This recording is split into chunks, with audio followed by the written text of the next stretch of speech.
Hello guys, welcome to my channel. आप सभी भी देख चुके होंगे कि spiritual god of universe series के मैंने सोच समझकर मैंने इसको क्रिएट किया है। और इसके रीज़न है कि मुझे एनिमेस बहुत पसंद है और मैं एनिमेस क्रिएटर बनना चाहता हूँ। पर और इसलिए मैंने सोचा है कि पैरमैन स्टोरी एंड एनिमेस को मिक्सिंग करके मैं पैरमैन सीरीज़ को बनाऊंगा और बनाऊंगा। पर एपिसोड बहुत लेट आते रहेंगे। Are you ready guys? और इसके साथ हम और आगे चलते हैं। मैं एक और कहना चाहता हूँ कि आने वाले दिनों में कैसे तरह के सीरीज़ और स्टोरीज आने वाला है। और पहला नंबर 1 डॉन सीरीज़ बहुत कमाल होने वाला गाइस। मैंने एक डॉन की मूवी देखी थी और मैंने सोचा कुछ डॉन की मूवी बनाऊं और ये सीरीज़ बहुत कमाल होने वाला है। पर ये एपिसोड 1 बहुत लेट आएगा और मैं इसको अपलोड करने की सोच रहा हूँ, पर कैसे पहले शुरू करूँ ऐसे इसके लिए कहानी लिख रहा हूँ। और number 2 throne of universal seal, और इसकी एपिसोड 1 आ जाएगा बहुत जल्दी ही। और यहाँ से हम आगे चलते हैं और number 3 God of all world. और इसके बाद हम बात करेंगे कि इसके बारे में नंबर 2 और नंबर 3 की एपिसोड 1 को लेकर आज आने वाला हूँ। और नंबर 1 थोड़ी लेट ही आएगा तो सोच लिए। और इसके बाद ये सीरीज़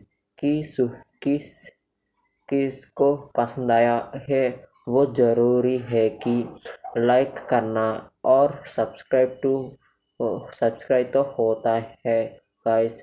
और इसके साथ हमें स्टोरी के अंदर चलते हैं guys. Let's go to inside of the story and please comment me how it this guys. Let's start the video. Welcome to my channel of 5-man army of Perman. Subscribe this channel. और कहानी की शुरुआत अब होती है।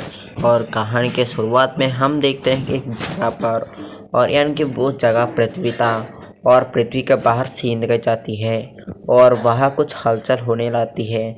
और उस time की पीरियड इतना है कि वो यानी कि ये बहुत पुराना वक्त है। अभी तक को इंसानों की जन्म हुई है पर बहुत कम इंसान होते हैं।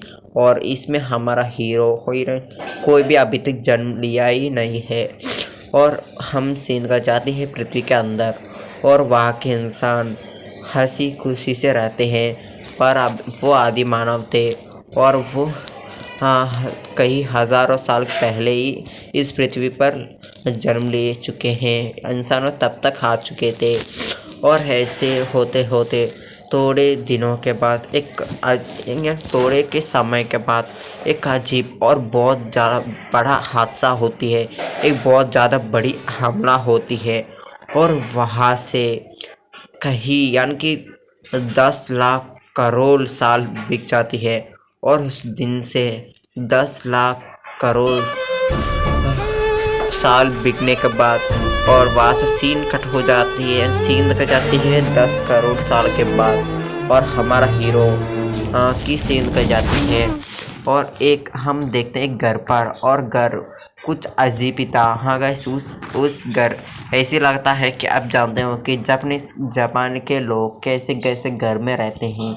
यार कि एनिमेस में देख चुके होंगे कैसे कैसे घर होते हैं। ऐसे घर में रहता था और वो बहुत बड़ा घर में रहता है। और उसके पापा बहुत बड़े आदमी थे, पर उसके पापा अचानक से गायब हो चुके हैं और उसका लापता था। और उसका मम्मा को भी पता भी नहीं है। और उसकी घर में उसकी माँ और हमारा हीरो मिट्सो और उसके साथ और उसकी यानी कि उसकी बहन और ये तीनों ही रहते हैं उसके घर में, इसके अलावा कोई भी रहते नहीं हैं। और उसके घर में एक नौकर भी, दो नौकर भी होते हैं, और एक मिट्सो के लिए और एक उसकी मम्मा के लिए, यानी कि सहायता के लिए होते हैं। और काम ऐसे होते हैं कि हाँ, इस वर्ल्ड में कुछ अजीब होती है गाइस। और उसकी मम्मा मिट्सो को बुलाती है। मिट्सो अभी तक नींद में था और नींद में से उठता है और सोचता है कि अभी तो सुबह नहीं हुआ ना। ये बात सुनकर उसकी माँ बोलती है, देखो तू एक बार टाइम और बाहर भी देखो। ये बात सुनकर मिट्सो जाता देखता है और देख चौंक जाता है कि अब बहुत समय हो चुकी है और सुबह कब तक हो चुकी है।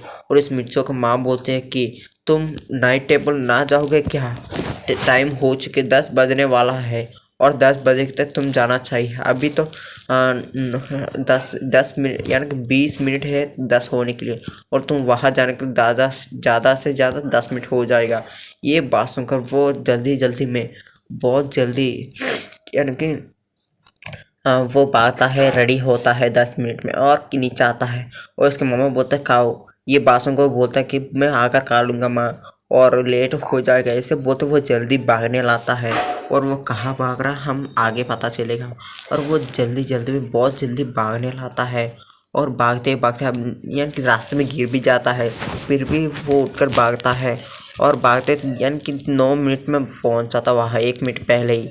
और नाइट टेम्पल खोल जाती है, और खोलने के बाद वहाँ मिट्सो अंदर जाता है, और जाने के बाद वहाँ बहुत सारे लोग थे। वो सभी भी बातें करने लगते, यानी कि वो सभी भी बच्चे थे, मिट्सो के उम्र के ही थे, और वो सभी भी 11 साल के ही लगते हैं। और उसके ऊपर कोई भी नहीं रहता है।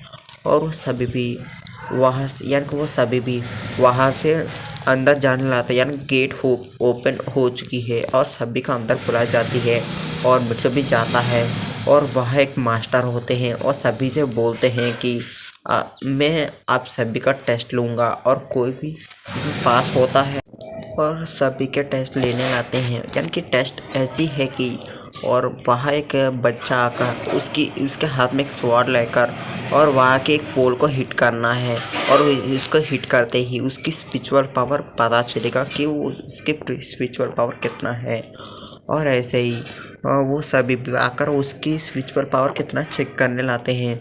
और वहाँ से ज़्यादा 50 लोग आए, 50 बच्चे आए थे। उसमें अभी तक 25 मेंबर्स पास हो चुके हैं, और लास्ट हमारा हीरो ही आता है टेस्ट देने के लिए। अभी तक 25 मेंबर्स हुए हैं और 24 मेंबर्स हार चुके हैं, यानी फेल हो चुके हैं, और फिर से अगले टेस्ट के लिए वो अटेंड करेंगे। ये हमारा मिट्सो का पहला टेस्ट था। और मिट्सो आता है और उसकी स्क्वाड लेता है, और उसको बहुत ज़ोर से हिट मारता है।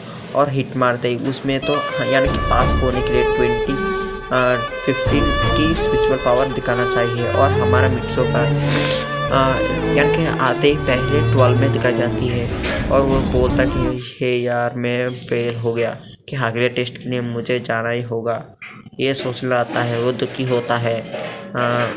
ये देखकर उसकी फ्रेंड बोलता है कि इसको एक और चांस देने पर वो कोशिश कर सकता है ना।